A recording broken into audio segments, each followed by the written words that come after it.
বাঁকুড়ার ওন্দায় আক্রান্তের বাড়িতে বিরোধী দলনেতা শুভেন্দু অধিকারী। শনিবার বিজেপি নেতা তাপস বারিকের বাড়িতে যান শুভেন্দু। ঘুরে দেখেন ঘটনাস্থল, কথা বলেন বিজেপি নেতার পরিবারের সঙ্গেও। বিরোধী দলনেতাকে দেখে কান্নায় ভেঙে পড়ে তাপস ও তার পরিবার। শুভেন্দু অভিযোগ করেন তাপসকে পুড়িয়ে মারার চেষ্টা করা হয়েছে। ঘটনায় কাঠগড়ায় দাঁড় করান খোদ পুলিশ এবং শাসককে। ওদের হারমাদদের পাঠিয়ে পেট্রোল ছড়িয়ে আগুন লাগিয়েছে যাতে পুড়ে ওর বাবা মা সব মারা যায়। মানে 22 তারিখে রাত্রি 2টোর সময় ভোরে আগুন লেগেছে।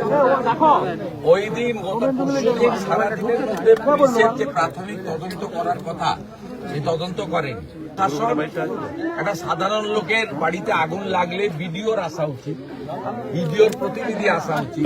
প্রাথমিকভাবে তার শীতের সময় কম্বল, তাদের যেটুকু সরকারের বিধিবিধান রয়েছে সেটুকু করা উচিত, যদিও ওটা খুব সামান্য, সে কাজটা তারা করেনি। এরপর শুভেন্দু অধিকারীর নেতৃত্বে বিরাট মিছিল এলাকা প্রদক্ষিণ করে। মিছিল থেকে এই ঘটনার প্রতিবাদ জানানো হয়। তৃণমূল অপশাসনের বিরুদ্ধে আওয়াজ ওঠে। চাই বিজেপি সরকার, পরিবর্তন দরকার, পরিবর্তন দরকার, পরিবর্তন দরকার, পরিবর্তন দরকার। সৌমিত্র খান বলেছে দাদা সাথে থাকলে 12-0 করব। দাদা বরাবরই সাথে আছে। শুধু এই 12-0 নয়, আমি বালু মাটির লোক, আপনি লাল মাটির লোক। খাওয়া দাওয়া, ধর্ম, সংস্কৃতি, ভাষা কার্যত একই রকম। পুরুলিয়া, বাঁকুড়া, বিভক্ত মেদিনীপুর, 54টাই দেব নরেন্দ্র মোদীকে, 54টাই দেব। বিজেপি করার অপরাধে বুধবার রাতে ওন্দায় বিজেপি নেতা তাপস বারিকের খড়ের চালের বাড়িতে ও দোকানে আগুন ধরিয়ে দেয় দুষ্কৃতীরা। অভিযোগ, গভীর রাতে যখন তারা ঘুমোচ্ছিলেন সেই সময় বাইরে থেকে শিকড় লাগিয়ে তাদের উপর হামলা করে তৃণমূল। দোকানে যেসব কম্পিউটার, আমার প্রিন্টার মেশিন ছিল সব ভেঙে চুড়ে দেয়। আমি এলাকায় মানুষকে পরিষেবা দিয়ে আর্মি প্র্যাকটিস করি, সে আমার ওষুধপত্র সমস্ত কিছু চারিদিকে ছড়িছাড় করে দেয়। তারপরে আমার বাড়িতে আমার মা বাবা আমি 3 জন মিলে ছিলাম রাত্রেবেলায়। সেই রাত্রেবেলাতে এমনভাবে তারা চারিদিকে আমার বাড়িতে অ্যাটাক করে যে চারিদিকে পেট্রোল ছড়িয়ে সারা বাড়িটায় ছড়িয়ে দেয়। এমনকি আমার দরজার ভিতর দিয়ে আমি দেখতে পাই যে পেট্রোল দেয়। তার সঙ্গে সঙ্গে আমি উঠে যাই বাইরে বেরিয়ে দেখি চেঁচামেচি চেঁচামেচি করতে আমার পাশের এক দাদা আসে, তার সে সময় মতো এসেছিল বলে শিকলটা খুলে দিয়েছিল বলে আজকে আমি আর আমার মা বাবা প্রাণে আমি বেঁচে গেছি।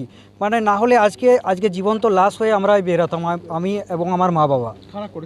এটা পরিকল্পিতভাবে তৃণমূলের দুষ্কৃতীরা করেছে এটা। এদিকে পূর্ব মেদিনীপুরের নন্দীগ্রাম 2 ব্লকে সমবায় ভোটের আগে শাসক দলের অত্যাচারের অভিযোগ। বিজেপি সমর্থিত প্রার্থী হওয়ার কারণেই সুখেশ দাসের সবজির ক্ষেত নষ্ট করে দেওয়ার অভিযোগ সামনে আসছে। তাকে সবজি বিক্রি করতেও বাধা দেওয়া হচ্ছে বলে অভিযোগের তীর শাসক দলের দিকে। বহু মানুষ তৃণমূল কংগ্রেসের যারা আছে সমিতির টাকা ম্যাক্সিমাম 96 লক্ষ টাকা মতো ডিবলদার রানীচক সমবায় সমিতিতে। ওই কমিটি বহুদিন না গঠন হওয়ার জন্য আমরা গরিব কৃষক ওখান থেকে লোন নেওয়া দেওয়া করি, আমরা টাকা দিয়ে যথা সময় মতো আমরা টাকা পাই না। সেই কারণের জন্য আমি নিজে চিন্তা ভাবনা করে ভারতীয় জনতা পার্টির পক্ষে নমিনেশন করেছি, আমি এবং আমার স্ত্রী। কে বা কারা রাত্রিতে এরকম ধরনের আমার বিভৎসভাবে ক্ষতি করেছে, তাই আমি আজকে 3 দিন কোনো ভাত জল খাই না। চিন্তায় আমি একদম মগ্ন হয়ে গেছি। আমি বুঝতে পারছি না এই রাতের অন্ধকারে কারা আমার এরকম ক্ষতি করলো, কে করে দিয়ে গেল। আমি তো কারোর সঙ্গে কোনো খারাপ ব্যবহার করি না। অভিযোগ অস্বীকার তৃণমূলের। ঘটনায় শুরু হয়েছে রাজনৈতিক তরজা। দুটি ঘটনায় প্রশ্ন উঠছে, বিরোধী দল করা কি অপরাধ? বিরোধী দলের কর্মী হলে তাদের উপর এভাবেই অত্যাচার কি নেমে আসবে? আর প্রশাসন নীরব নিশ্চুপ থাকবে? News time.